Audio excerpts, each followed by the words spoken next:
Thank you for being here. Congratulations on your nomination.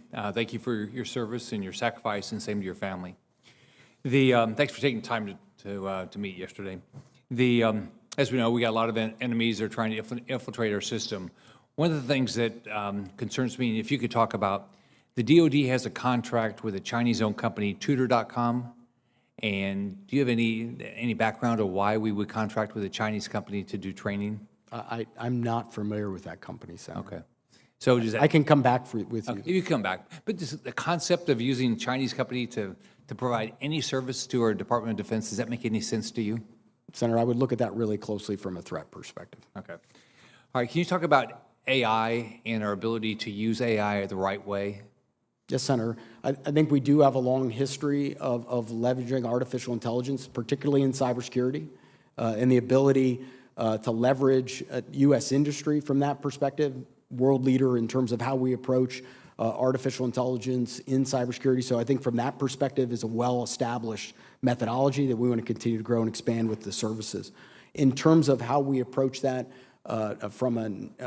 if confirmed, how we approach that in the National Security Agency perspective, in my experience, a very methodical way to ensure that we understand every piece of data that comes in, know where it came from, under what authority, to be able to ensure analysts touch that data to make an analysis of it, know where it came from, and know what authority, and ensure that it does not impact the civil liberties of any American.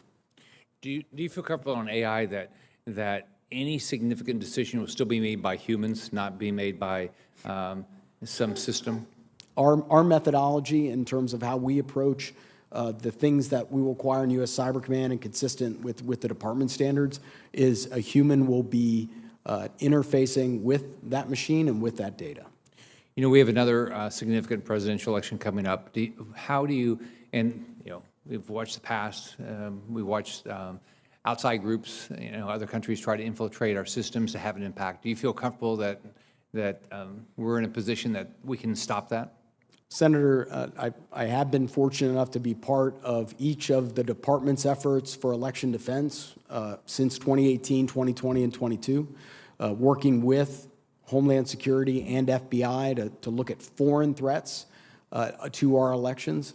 And as we look at this election cycle, the area that we do have to consider that will be slightly different will be the role of generative AI as part of this. And so our concern is foreign use attempting to be a part of our electoral process. Right. Earlier this year, Communist China used malware to hack critical infrastructure on our bases in Guam. Experts said this is one of the largest known cyber espionage campaigns against the United States. I also read an article this week about a typo leak that gave Mali, a country that has grown their relationship with Russia, access to diplomatic documents, tax returns, passwords, and travel details of top officers. So does this concern you, and do we have the ability to make sure this doesn't happen? Senator, the most capable competitor that we have in cyberspace is the PRC. They use cyber to gain political, economic, and military advantage. In the terms of what you describe at Guam, the example of how we are able to be able to identify that threat, how we communicate that threat to enable defense, put out a joint cybersecurity advisory with the interagency, with our allies, and with industry. We've got to continue to scale that, and if confirmed, that'll be one of my focus areas. How comfortable you are that our space systems that we rely on especially for our defense, are not going to get hacked, don't have risk that they're going to go down? What do you think about our ability in space? Senator, I'll talk about two partnerships that I've been a part of in my previous experience. One is with U.S. Strategic Command and the work between Cyber Command and STRATCOM on NC3 and our nuclear command and control, which has a critical portion of that is space. The other is our partnership with U.S. Space Command and the Space Force. The Space Force in stand-up has really invested and really has set some models for how to do cybersecurity of weapon systems. Investing in that area, establishing cybersecurity service providers all the way down to the weapon system level.